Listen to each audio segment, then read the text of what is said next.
වරකපුල නංගිට ගිහින් දෙන්නකෝ. දැන් ඔයාලට වැඩක් නෑනේ මේ පොත්. ඔක්කොම නංගි බාගි ලියනවනේ මේ සැරේ. ඔක්කොම ගිහින් දෙන්න. බයිසිකලේ ගිහින් දෙන්නකෝ. දෙයියනේ මේ පොත් ගොඩ කොහොමද තාත්තේ බයිසිකලේ ගෙනියන්නේ? ඉතින් එකපාර බයිසිකලේ ගෙනියන්න බැරි නම් ඕක ගෙනියන්න ක්‍රමයක් උඹ සකස් කරගනින්කෝ කොහමද? කොහොමද මේ පොත් ටික ගෙනියන්නේ එකපාර? ඇරින්න තියෙනවා.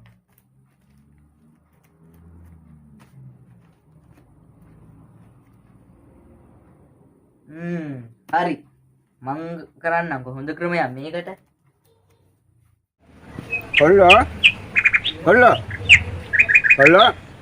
බට ඇහෙන්නේ නැද්ද බං? මෙන්න මේ වරෙන්කෝ. ඒ තාත්තේ. ආ මම උඹට උදේ වැඩක් කියලා ගියා නේද? ඒක හරිද? මේ වැඩේ හරි තාත්තේ නියමෙට තියෙනවා. දැන් එතකොට මේ ඔය පොත් ටික ගිහින් දෙන්න පුළුවන්ද? ඔය එන ගිහින් දීලා වරෙන්කෝ බයිසිකලේ. රෑ වෙන්න ඉස්සෙල්ලා. ඉන්න තාත්තේ මම බයිසිකලේ අරන් ඉන්නම්. එනන් තාත්තේ මම මේක දීලා එන්නම්. බං. එතකොට කොබ්බන් ඔය පොත් ටික උඹ නිකන් මේ බයිසිකලේ අරන් නිකන් පැදගෙන යන්නේ මේ මනමාලයා වගේ. උඹ බලන්න නෙවෙයි බං ඒ කියෙන්ද කිව්වේ. අර පොත් ටික ඉල්ලුවේ. ඒක ගිහින් දෙන්න. පොත් ටික ගත්ත තාත්තේ. ඒ ටික තමයි මේ සාප්පුවේ තියෙන්නේ. මොනවා කියන්නේ? යකෝ මේ උදේ බයිසිකලේ ගෙනියන්න බෑ කියපු පොත් ටික උඹ කොහොමද බං සාක්කුවේ දාගෙන යන්නේ? මාර කතාවක් නේ උඹ කියන්නේ. බොරු නම් තාත්තම් බලන්නකො ඉන්න මම පෙන්නන්න. මේ තියෙන්නේ.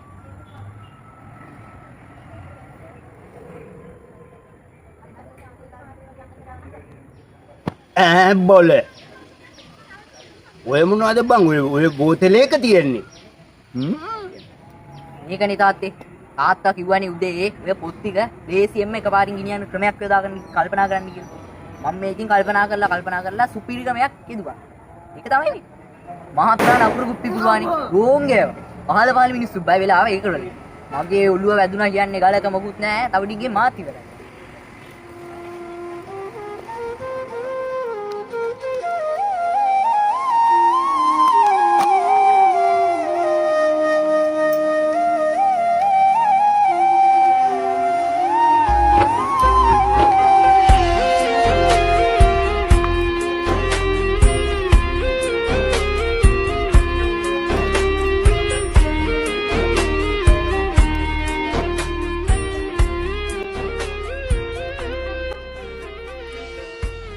අලු ටික තමයි තාත්තේ මේ තියෙන්නේ. මේවා දැනුම තමයි දැන් මේක තියෙන්නේ මේ. බට මම හිතු අර පුස්තික උඹටත් නෑ අර ඉගෙන ගන්න එක්කටත් නෑනේ. ඔය හිතු පර බල්ලා.